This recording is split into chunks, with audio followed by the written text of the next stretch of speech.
कांग्रेस के बारे में, क्योंकि कांग्रेस भारत की मूल रूप से सबसे पहली पार्टी है, आज़ादी से पहले की पार्टी है, और आज़ादी के बाद सत्ता जो ट्रांसफर हुई वो सबसे पहले कांग्रेस को ही हुई।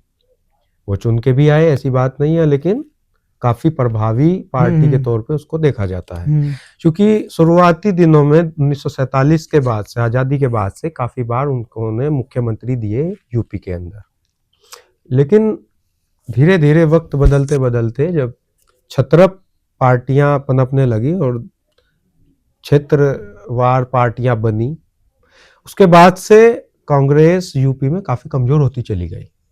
आज भी यही हालात है। हालांकि 2024 में उन्हें 6 सीटें लोकसभा की मिली, काफी दिनों के बाद मिली, और उसमें एक बड़ी अहम भूमिका हम सब जानते हैं कि समाजवादी पार्टी के वोट बैंक के आधार पे उनको वो 6 सीटों का फायदा हुआ। लेकिन मेरा मानना ये है कि जैसा राहुल गांधी भी अब काफी दिनों से मेहनत करते ही रास्तों पे उतरे हैं, और उन्होंने भारत जोड़ो यात्रा भी की है, देश में घूमते रहते हैं, और देश में घूमने के साथ साथ भी उन्होंने भी 50 सीटों से 100 सीटों पे वो 2024 में आए हैं। थोड़ा सा ग्राफ उनका वोट का और सीटों का 99 सॉरी, एक आध सीट का, तो डबल के आसपास वो आ गए, और वोट शेयर में उनके इजाफा हुआ और सीटों में भी उनके इजाफा हुआ। तो यूपी में कहीं ना कहीं मुस्लिमों को कहीं एक उसमें थोड़ा झलक मिल रही है क्या, मतलब एक नया एक समाजवादी पार्टी के अलावा एक ऑप्शन, नया दूसरा मार्ग भी मिल रहा है या नहीं मिल रहा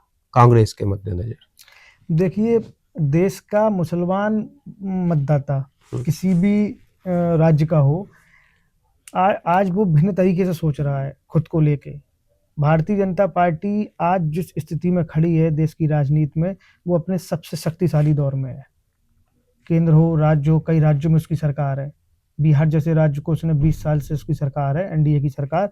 अब वो भूमिका निभा रही है बंगाल जीतने की। तो उत्तर प्रदेश हो, बिहार हो, बंगाल हो, विशेषकर जो मुस्लिम मतदाता है, कहा जाता है कि भाजपा को वोट नहीं करता है किसी भी कीमत पे।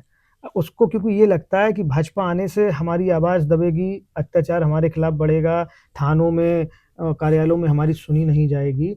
अब प्रदेश में वो जिता भी दे रीजनल पार्टीज को, तो उसको क्या मिलेगा? मुख्यमंत्री बनेगा। लेकिन जो केंद्र में मोदी सरकार बैठी है, उसको लगता है कि आरएसएस की अनुषंगिक पार्टी है, आरएसएस का दखल है इसमें। तो कहीं ना कहीं मुसलमानों को एक कहा जाता है कि राजनीति में आप इन अपने कॉन्फिडेंस में नहीं ले पा रहे हैं। तो भाजपा भी अभी तक मुसलमानों को अपने कॉन्फिडेंस में नहीं ले पाई है। अब राष्ट्रीय स्तर पर वो देखते हैं कि भाजपा से टकराने वाली कौन सी पार्टी है जो जीत ले, जो टकरा, मतलब जो बीजेपी को हराने का मादा रखती हो, मादा रखती है। अब वो उनके नजरिए में कांग्रेस ही सही बैठ रही है कि कांग्रेस ही हमारी आवाज को उठा सकती है संसद में, क्योंकि सपा एक प्रदेश में है, ममता बनर्जी एक प्रदेश में है, एनसीपी एक प्रदेश में है, लालू एक प्रदेश में है, लेकिन बहुतायत प्रदेशों में तो कांग्रेस है। कांग्रेस की आज 2-3 प्रदेश में सरकार भी है देश के, और पुरानी पार्टी है। इसकी ओवरसीज है कांग्रेस की, अन्य देशों में जो चलती है। तो उसको ये लगता है कि राष्ट्रीय लेवल पे अगर कोई हमारी आवाज़ बुलंद करेगा तो वो कांग्रेस है। इसलिए मुसलमान वोट किसी भी प्रदेश के चुनाव में हो, वो कांग्रेस को जिंदा रखना चाहता है कि कांग्रेस का विचारधारा जिंदा रहे। इसलिए वो हार जीत से उसे मतलब नहीं, जो गठबंधन में कांग्रेस जाएगी मुसलमान उसी में वोट देगा। हमारे साथ बात करने के लिए आपका बहुत बहुत धन्यवाद। तो ये था आज का हमारा चुनावी मुद्दा, और आगे की तमाम जानकारियों के लिए जुड़े रहिए हमारे साथ।